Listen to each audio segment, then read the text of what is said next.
Death and destruction along the Texas coast after the biggest hurricane in 40 years pummels our state. Tonight, Harvey has lost power, but the threat is far from over, the latest on its path. And the KENS 5 weather truck is on the road tracking rain across our area. You can watch this live feed right now on the KENS 5 Facebook page.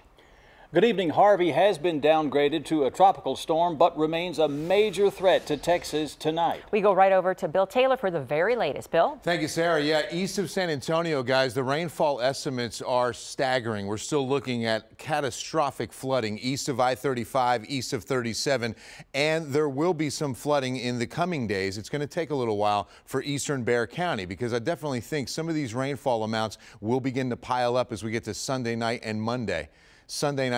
We're still going to be dealing with Harvey. Again, this is a major tropical storm just 60 miles off to the east-southeast of the city. The center of circulation is now stalling out. We were waiting for this to occur, and now we're finally starting to see it slow down and almost go stationary because I noticed a little jog to the northeast. So here's Cuero. This is DeWitt County, and you can see just a small little jog to the northeast. So now it's going to get to about as far north as Wilson County, Gonzales County, and then start turning around. Now it's this stall that we're worried about because as long as it's stationary, it continues to pull in all this moisture from the Gulf and just wrap it around that storm center. So these copious amounts of rainfall don't move out of this area when this circulation center is stationary. And keep in mind that when it does finally start moving, tomorrow, it's going to be moving to the south very slowly and still wrapping all that Gulf moisture around its center and dumping copious amounts of rain east of San Antonio. The rainfall totals, again, very impressive as we work our way down towards landfall. That's about a foot of rain, and then we're upwards of 6 to 8 inches already between Gonzales and Cuero, and you saw the rain falling right on top of that area right now. So again, we're still looking at it stationary off to our east, producing winds of about 60 miles per hour, and we definitely look at a very good chance of rain through San Antonio on the weekend. Guys, the biggest change for the city and the metro is how far out we're now looking at very good soaking rain chances, and it's probably until Tuesday. And that's why the flash flood watch and concern for the city, but especially east of here, remains through middle part of next week, Jeff. Okay, thank you, Bill. Still a major threat. Now let's look at the damage from the coast. Now this is in Rockport, small town northeast of Corpus Christi, took the brunt of Hurricane Harvey overnight. At least one person has been confirmed to have died here. The mayor said a man was trapped in a burning house during the height of the hurricane, and at least 10 others were hurt. South of Rockport in Port Aransas, the mayor says an RV park is a complete loss and at least one boat sunk in the storm. The mayor says determining the damage has been tough because of the massive destruction. The island city was under a mandatory evacuation before the storm. Now our team weather coverage continues with meteorologist Paul Morales. He was in Port Lavaca along the coast as Harvey hit. Paul has a closer look at the damage there. High wind and heavy rain continues here in Port Lavaca with really no end in sight.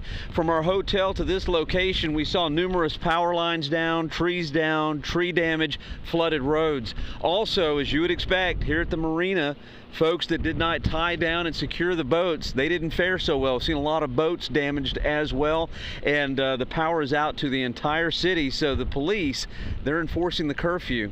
I'm Paul Morales in Port Lavaca. Hey, Paul, thank you for that. And DeWitt County, one of those that the eye of Harvey passed right over. The storm is still stalled over that area tonight, so Eyewitness News reporter Audrey Costoreno is live for us from Cuero. Audrey. Good evening. Yeah, crews are spread out through town working to repair power lines and clean up debris piles like this that just caused some major damage. Check out this vehicle. The window is just smashed in from that debris that fell off a roof.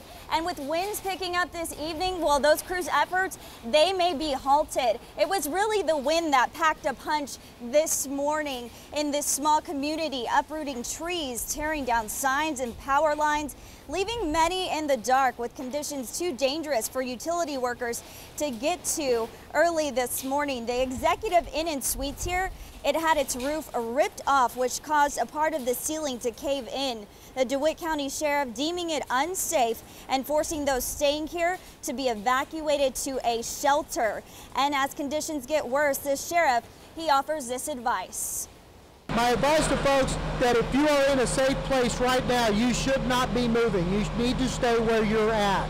If you do not feel that you are in a safe place, you need to contact your local authorities, and we will get as many people out to you as we can.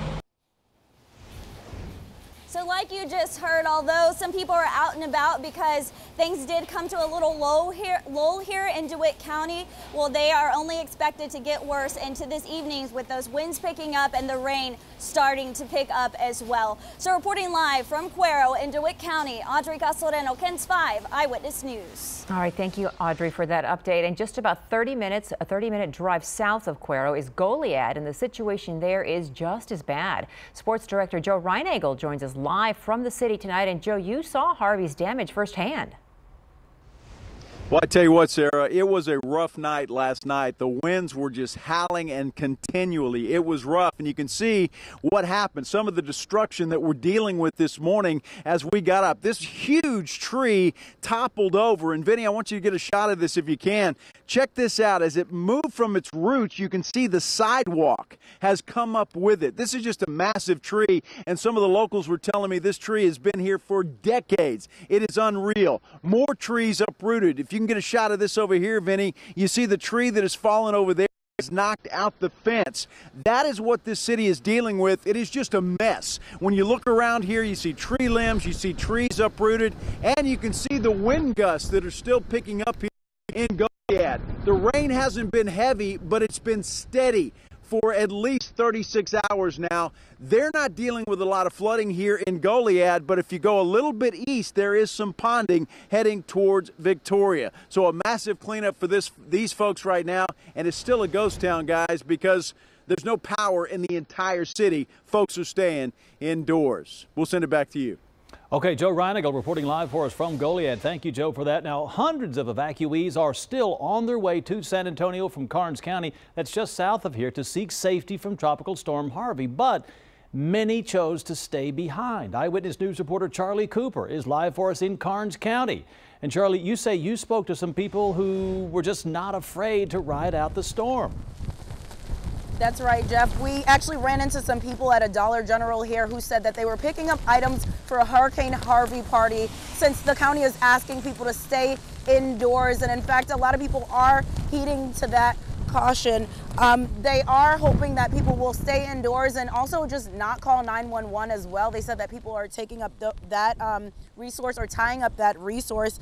This wind and this rain is really just packing a punch, and these roads are not safe to drive on. As the day goes along, it's getting worse and worse, especially in areas of low water crossings. Actually, the county was able to voluntarily evacuate some of those families, but there are some families out here who are saying that no amount of rain or wind will have them leave their home. It's scary, it is. It is, because you don't know what's gonna happen. I mean, you're just waiting. I told them, guys, if y'all wanna leave and go somewhere up higher, go. But my husband is old school, he's not gonna go, so I'm staying. I'm staying home and just dealing with it, you know? See what happens.